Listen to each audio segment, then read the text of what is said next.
Apakah tidak batal puasa kita jika melakukan sikat gigi pada pagi dan siang dengan pasta gigi nih Pak Kiai? Iya. Iya. Sebenarnya itu tidak membatalkan puasa. Iya, tapi Iya, alangkah baiknya kalau disikat gigi itu sehabis makan sahur. oh begitu. Ya, Pak itu Kiai. termasuk istilahnya larangan yang bersifat afdal, tidak mengurangi mutu puasa kita. Iya, jika iya, dilakukan gosok gigi pada siang hari.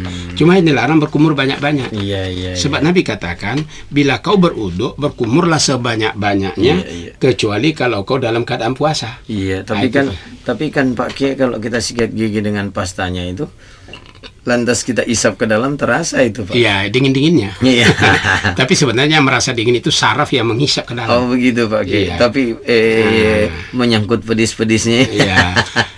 Jadi itu hanya sarafnya, tapi dia tidak masuk ke dalam. Iya. Lain hal berkumur-kumur. Kalau udara panas, air liurnya sudah pahit. Iya. Berkumur-kumur agak 10 kali, itu pahitnya pasti hilang.